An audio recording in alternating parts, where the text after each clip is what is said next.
He could be the next Conor McGregor star, like that kind of a star. He's a dangerous guy in the striking, in the ground game.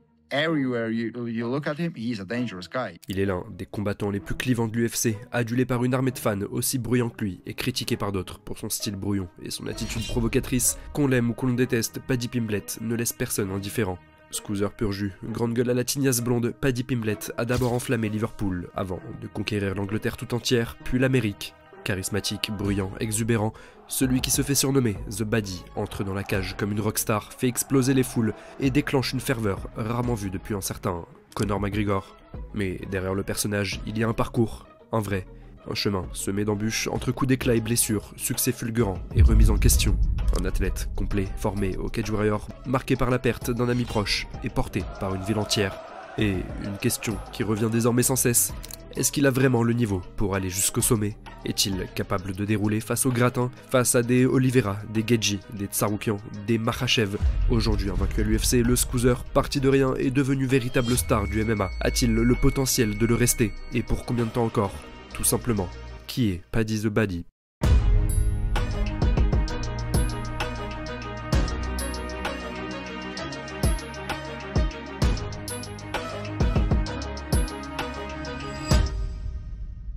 Les amis, petit rappel pour vous dire que les vidéos sont aussi disponibles en format podcast audio et vidéo sur Spotify et Apple Podcast. Sur ce, bon visionnage. Nous sommes à Liverpool le 3 janvier 1995. Paddy Pimblett naît dans le quartier de Huyton, en pleine terre ouvrière du Merseyside. La ville est célèbre pour son club de football et son esprit frondeur, et le jeune Paddy grandit avec cette mentalité bien trempée. Enfant énergique, il se passionne d'abord pour le ballon rond, mais c'est une toute autre discipline qui va bientôt allumer une flamme en lui. À 15 ans, un soir de 2009, Paddy regarde un combat de l'UFC, Rich Franklin contre Vitor Belfort à l'UFC 103. Le combat provoque chez lui un véritable déclic. Fasciné par l'intensité du MMA, il décide aussitôt qu'il deviendra lui aussi combattant. Ni une ni deux, l'adolescent pousse la porte du Next Generation MMA, la salle locale dirigée par l'entraîneur Paul Rimmer, figure respectée du milieu. Il s'y entraîne d'arrache-pied 4 fois par semaine au départ, puis quotidiennement. Ses parents le soutiennent, conscients que leur fils a trouvé sa voie. Ce sera la cage ou rien. I want to be the best in the world. I don't want to just be in the sport just to be someone that was there. I don't want to just get in the UFC and not win a title. Très vite, Paddy montre des prédispositions étonnantes. Malgré son allure frêle à l'époque, il compense par une souplesse et une créativité hors du commun. Sur les tapis de la Next Gen, il s'initie au jiu-jitsu brésilien et à la lutte, tout en travaillant son striking. À l'école, il n'a qu'une idée en tête, son prochain entraînement, et n'hésite pas à affronter des adultes au club pour progresser plus vite. Ses aînés le malmènent, mais le jeune Scoozer encaisse tout avec le sourire. Il apprend, s'endurcit et forge son mental. Et à 17 ans à peine, Pimblett se sent déjà prêt à faire le grand saut. En octobre 2012, il dispute son premier combat professionnel et le gamin de Liverpool n'a pas froid aux yeux. Devant quelques centaines de personnes, il affronte un certain Nathan Thompson lors d'un gala local et le terrasse en moins de 2 minutes par TKO. Le ton est donné. Dans les mois qui suivent, il enchaîne 2 autres victoires expéditives, portant son bilan à 3-0 à peine une année après ses débuts. Cette série de victoires ne passe pas inaperçue sur la scène britannique du MMA et le Cage Warrior, vivier des futurs talents européens, lui offre un contrat dès 2013. Paddy a tout juste 18 ans. Intégré, le Cage Warrior s'est changé de dimension. Paddy Pimblett se retrouve immédiatement propulsé parmi l'élite du MMA européen. Le début est pourtant rude. Pour son premier combat dans l'organisation, il s'impose au point contre Florian Callin, mais le combat suivant, en octobre, lui inflige la piqûre du scorpion. Le vétéran Cameron Else, expert en jiu-jitsu, le piège au sol et le soumet via un anaconda choke en à peine 35 secondes. Défaite éclair pour le jeune Scoozer qui a seulement 18 ans, sait qu'il doit encore mûrir et affiner son jeu. Il retourne alors à la salle redoublé d'efforts, sa marge de progression est énorme, et ça, Paddy compte bien le prouver. Après ce revers, il remet la machine en route, 7 victoires d'affilée entre 2014 et 2016. À chaque apparition, il dévoile un peu plus sa panoplie. Au sol, Paddy affiche un grappling chirurgical, étranglement arrière, triangle, armbar, tandis que debout, il se montre ultra incisif avec des enchaînements aussi imprévisibles qu'efficaces. Derrière son sourire d'ange, le Britannique, une fois la cloche sonnée, devient un véritable cyclone. Rapidement, il se bâtit une réputation de finisseur, un sésame précieux pour se faire une place dans le gratin du MMA. Le 10 septembre 2016, à seulement 21 ans, il se voit alors obtenir une opportunité en or, combattre pour le titre Cage Warrior des poids plumes. Pour l'occasion, l'organisation met sur pied un grand événement à l'Echo Arena de Liverpool, chez lui, devant des milliers de fans acquis à sa cause. Son adversaire est le français Johnny Frachet, un vétéran expérimenté. L'enjeu est colossal pour Pimblett, devenir champion devant les siens, dans cette salle où il a assisté autrefois à des événements en rêvant d'y briller. La pression est énorme, mais elle n'empêchera pas Paddy de livrer l'une de ses meilleures prestations. En à peine 1 minute et 35 secondes, l'affaire est pliée. Un coup de genou sauté suivi d'un enchaînement gauche-droite envoie le Français au tapis. Pimblet ne laisse pas passer l'occasion. Au sol, il termine en ground and pound. Liverpool exulte. À 21 ans, The Baddy décroche la ceinture mondiale du Cage Warriors. Champion aussi jeune, Pimblet devient instantanément la nouvelle coqueluche du MMA britannique. Certains médias s'essayent même aux comparaisons avec un autre prodige passé par le Cage Warriors avant de conquérir l'UFC. Vous l'avez, Conor McGregor. Paddy, avec son style flamboyant et sa confiance sans borne, embrasse volontiers le parallèle, mais sans s'en satisfaire. Il veut écrire sa propre légende. 2 mois plus tard, Paddy Pimblett conserve son titre dans la douleur face à Julian Erosa en novembre 2016. Dominé debout et sauvé par quelques takedowns, celui qui se fait désormais surnommer The Baddy s'impose par décision unanime. Un verdict largement contesté, beaucoup considérant la victoire du Scoozer comme un vol. D'ailleurs, ce soir-là, la controverse continue même après le combat. À peine le micro en main, Pimblett s'effondre pris d'un violent vomissement dû à une coupe de poids extrême. La couleur rougeâtre inquiète, certains y voyant du sang. Mais l'intéressé désamorce vite, il aurait ingurgité chocolat chaud et Ferrero Rocher juste avant de monter sur le ring. Mais malgré la polémique, la hype grandit. Pimblett attire les regards au-delà de l'Europe, l'UFC elle-même commence à le courtiser. Pourtant, à la surprise générale, Paddy décline à l'époque les offres de la Grande Ligue. Trop tôt, selon lui, il préfère continuer d'engranger de l'expérience à domicile avant de se lancer dans le grand bain américain. Un pari audacieux sur l'avenir qui va s'avérer payant, mais non sans obstacle. Chaque ascension a ses turbulences. Pour Paddy, le premier coup d'arrêt intervient le 1er avril 2017. Ce soir-là, dans un Echo Arena plein à craquer, il remet en jeu sa ceinture poids-plume face au challenger Nad Narimani. Le combat est dur, Narimani impose sa boxe et son expérience. Pimblett, peut-être amoindri par une grosse coupe de poids, peine à dérouler son habituel feu d'artifice. Après 5 rounds tendus, le verdict tombe. Narimani s'impose au point à l'unanimité. Liverpool assiste impuissante à la chute de son héros. Mais loin de se laisser abattre, Paddy prend une décision cruciale dans la foulée. Il décide de monter de catégorie. Fini la division des 66 kg et les coupes de poids infernales. The Baddy prend la décision de monter chez les poids légers, une catégorie plus naturelle pour son gabarit, lui qui a aussi un appétit légendaire. Mais ça, nous y reviendrons par la suite. Avec ce nouveau départ en lightweight, Pimblett espère retrouver sa domination. Le 24 février 2018, il effectue son retour dans la cage après plusieurs mois de travail intensif. Face au grec Alexis Savidis, il offre un éclat de génie qui rappelle à tous pourquoi il est si spécial.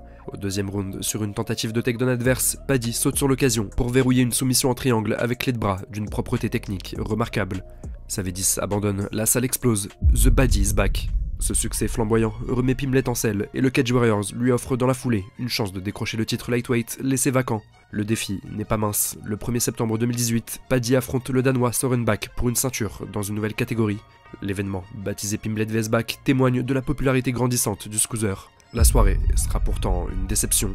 Pendant 5 rounds, Bak impose un combat stratégique, neutralisant en grande partie le jeu de Paddy. Ce dernier trouve quelques occasions en grappling, mais manque d'énergie pour conclure. Au terme des 25 minutes, Bak est donné vainqueur par décision unanime, malgré le soutien acharné du public anglais. Une nouvelle désillusion pour Pimblett, qui échoue à reconquérir un titre majeur. Mais dans les coulisses, il révélera avoir abordé ce combat blessé à la main, une blessure tenace qui le suit depuis un moment. D'ailleurs, quelques semaines plus tard, il doit se résoudre à passer de nouveau sur le billard. Sa main nécessite une autre opération, l'obligeant à déclarer forfait pour un événement prévu fin 2018. Cette période 2018-2019 est sans doute la plus difficile de sa jeune carrière. En l'espace d'1 an et demi, Paddy est passé du statut de champion prodige à celui de combattant en convalescence, marqué par 2 défaites et des blessures récurrentes. Le doute commence à s'installer chez certains observateurs, et si Pimblett n'était qu'un feu de paille. Lui-même admettra plus tard avoir traversé des moments de déprime à cette époque, voyant son ascension brusquement freinée. Mais c'est mal connaître le personnage que de le croire vaincu. Loin du vacarme médiatique et de la cage, Paddy profite de ce temps pour soigner son corps et affûter encore son jeu. Il n'a pas renoncé à son rêve de grandeur, il l'a simplement remis à plus tard. Le 20 mars 2020, Paddy Pimblett fait un retour fracassant lors d'un nouvel événement du Cage Warriors organisé à Manchester. Opposé à Deke Dalton, il expédie les débats en une seule reprise grâce à ses points. TKO en 2 minutes 51 secondes. Comme pour signifier que la machine est relancée, il étrangle 1 an plus tard David Martinez en 97 secondes. 2 succès consécutifs qui ravivent l'enthousiasme autour du jeune Scoozer qui n'a encore que 26 ans. Son bilan est alors de 16 victoires pour 3 défaites. L'UFC, qui l'avait déjà approché par le passé, revient rapidement à la charge. Cette fois, plus rien ne retient Paddy. En 2021, l'enfant de Liverpool est enfin prêt à conquérir le monde. Paddy Pimblett débarque à l'UFC auréolé d'une solide réputation, mais aussi avec une grosse pression sur les épaules. Beaucoup voient en lui le futur porte-étendard du MMA anglais, ce qui n'était plus arrivé depuis Michael Bisping ou Dan Hardy. Conscient des attentes, Paddy ne tarde pas à faire parler de lui, et pas seulement dans la cage. le 4 septembre 2021, pour ses débuts à l'UFC, à Las Vegas, lors de l'UFC Fight Night 191, il affronte Luigi Vendramini. Fidèle à lui-même, Pimblett annonce avant même le combat qu'il va finir son adversaire au premier round et que l'UFC tient son nouveau phénomène. Give me a prediction. He's getting finished. Start off. He's getting finished. Like, fucking hell, he's a bit too confident in it, he's a bit cocky. It's not cockiness, it's confidence. Le genre de déclaration qui rappelle celle d'un certain Mystic Mac. Mais une fois dans l'octogone, Paddy va prouver qu'il ne parle pas en l'air. Dès les premières secondes du combat, The Baddy se jette à l'attaque, mais un peu trop fougueusement, le Brésilien en profite pour le toucher durement au menton. Pimblett vacille, tout Liverpool retient son souffle, mais par miracle, ou plutôt grâce à solide mâchoire de Scoozer comme il dit, Paddy encaisse sans tomber. Il revient alors à la charge, plus prudent, et place quelques combinaisons en anglaise. Puis, à 1 minute de la fin du round, il décoche un enchaînement fulgurant, ponctué d'un crochet du gauche en pleine tempe. Vendramini s'écroule. Paddy bondit pour l'achever au sol, l'arbitre arrête le massacre. Victoire par KO au premier round, promesse tenue. Ce soir-là, au micro, il fanfaronne avec son accent de Liverpool. What did I tell you, mate? After the first round finish, and what happened? I'm a Scouser. We don't get knocked out. Le ton est donné. Pimblett s'autoproclame star en devenir et personne n'ose vraiment trop le contredire, vu sa performance. En quelques minutes d'apparition dans l'octogone, il a déjà gagné des dizaines de milliers de followers sur les réseaux sociaux. Bref, la Paddymania est lancée. Le prochain rendez-vous a lieu dans une atmosphère survoltée. L'UFC organise un événement chez lui, à Londres, en mars 2022. Paddy est évidemment convié pour cet événement, où il affronte le Mexicain Rodrigo Cazula Vargas. L'entrée de Pimblett est un moment à part. La foule chante à tue-tête sur son thème musical, un remix de Lethal Industries et Heads Will Roll, dans une ambiance électrique. Quant au combat, lui, ne sera qu'une formalité. Après un départ un peu chaotique où Paddy se fait surprendre et jeter au sol d'entrée, il renverse rapidement la situation. Il cloue Vargas au sol, lui prend le dos et l'étrangle dans un rear naked choke avant la fin du premier round.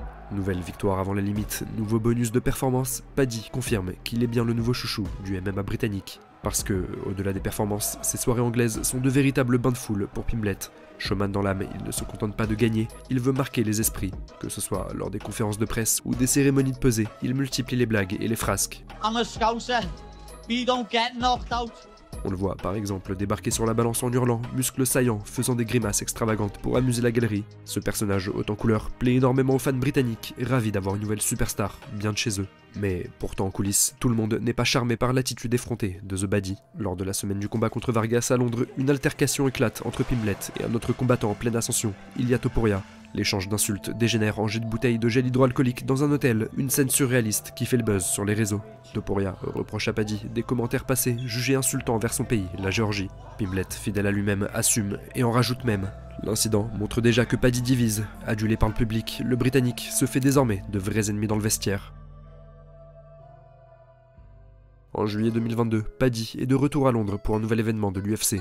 Il affronte cette fois Jordan Levitt, un Américain au style atypique, au bilan de 10 victoires pour une seule défaite. Après un round disputé, le Britannique prend l'avantage au second, il surprend Levitt en l'amenant au sol et parvient à glisser un bras sous son menton. En quelques secondes, il verrouille un étranglement arrière. Levitt résiste, mais Paddy ajuste sa prise et l'Américain finit par taper à 2 minutes 46 du deuxième round. The Baddy triomphe encore une fois avant la limite, décrochant au passage un troisième bonus consécutif. Dans l'octogone, il célèbre sa victoire à sa manière, c'est-à-dire peu orthodoxe, en mimant ce qu'on appelle un teabag, le postérieur au-dessus de la tête de son adversaire au sol, une provocation potache typique de son humour. Mais ce n'est pas ce geste qui restera dans les mémoires ce soir-là. Quelques jours auparavant, Paddy a perdu un ami d'enfance, endeuillé par un suicide brutal. Au lieu de fanfaronner comme à son habitude, le combattant profite de son interview d'après-match pour livrer un message poignant. La voix tremblante, les larmes aux yeux, il implore les hommes de parler de leurs émotions et de ne jamais garder pour eux leur souffrance mentale, citant ce drame personnel survenu 48 heures avant son combat. There's a stigma in this world that men can't talk.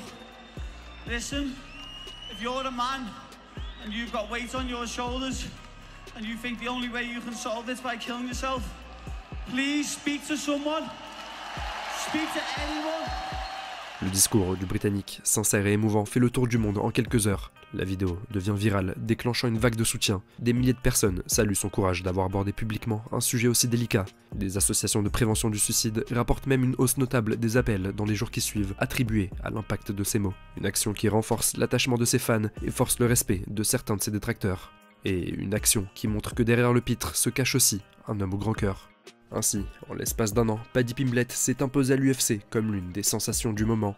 3 combats, 3 finishes, 3 bonus, un charisme de rockstar et une humanité touchante, la recette idéale pour devenir une superstar. Fin 2022, son bilan global est de 19 victoires pour 3 défaites et surtout 3-0 à l'UFC. Et pourtant, le destin va bientôt lui rappeler que rien n'est jamais totalement acquis.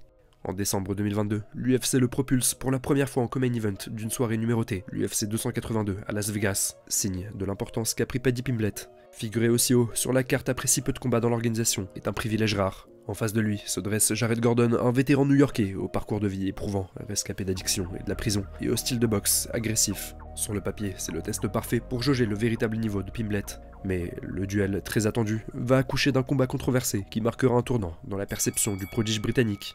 Durant 3 rounds, la bataille est âpre. Gordon, loin d'être intimidé par le battage médiatique autour de Paddy, impose son rythme. Il touche fréquemment Pimblett avec ses poings, profitant des mains basses du Scoozer, un défaut récurrent de Paddy, trop confiant en son menton. L'anglais riposte quant à lui par des combinaisons et des coups de genoux. Le combat est très serré.